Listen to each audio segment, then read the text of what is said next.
I was just saying that you only have so much time within a day to get a lot of things done. And when you got so many distractions, that's when you have to pivot and you have to prioritize at its most best functional way the things that'll make you function in your greatest version.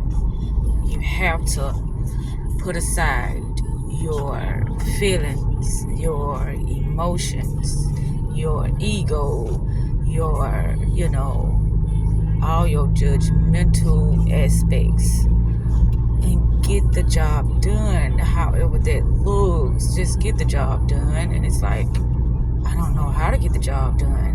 If I knew how to get the job done, it would have been done, because that's what we do.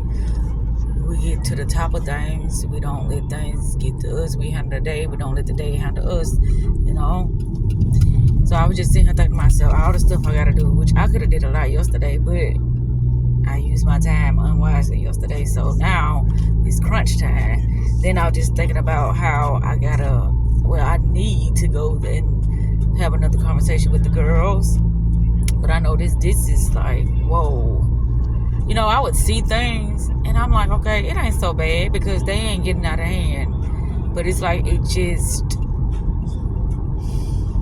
escalated into something so fast and so deep and so scary and so chaotic, to the point like, well, how do you handle this? If it went from 0 to 100 with a week, how do you handle a situation like that?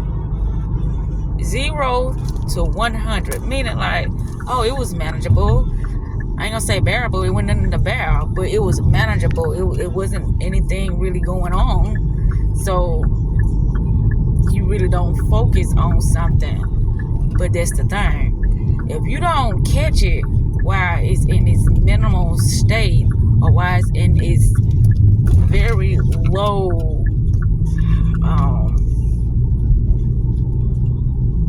I don't even know what to call it. But if you don't catch it when it's less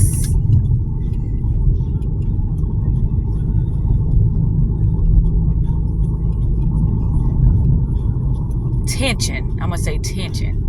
That's what I'm gonna just say, tension. Because I saw things and I tried to get a grip of it and it just slipped right out of my hand because I didn't really prioritize that, because I didn't know that it was this freaking bad. And it's like, well, that's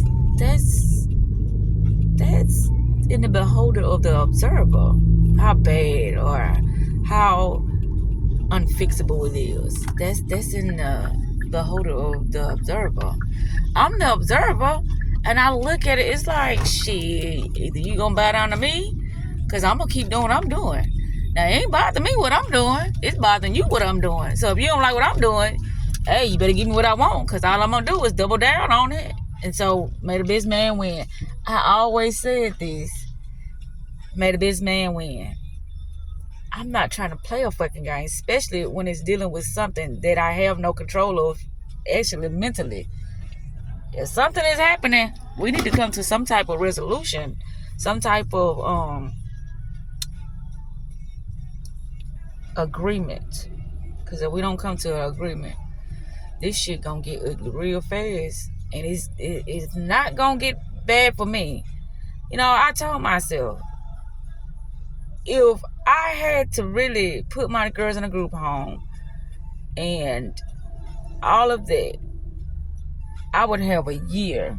I wouldn't even have a year, because I know that after so long, I would have to, I don't even want to start thinking like that, but it's like, you know why you get ahead of the curve, honey? It's like, I don't, look at me. You're so beautiful, girl. I don't even know what I'm talking about, because my mind all over the place. All I know is that I want this to stop, and I don't know how to stop it. What I used to do is, I love my girls, and I'm not going to let them, just walk around here being all mad at the world, and, but I was allowing them to disrespect me. I was allowing them to ignore my rules. I was allowing them. It was so much that I was allowing by trying to you know, just cater to their needs, regardless of them, improving their behavior or them understanding why things were happening. But I would always sit down with them and I would talk to them about why things were happening, how things could go back to being, more favorable for them. But it's like the comprehension, what I was saying, okay, it didn't give me no leeway for me to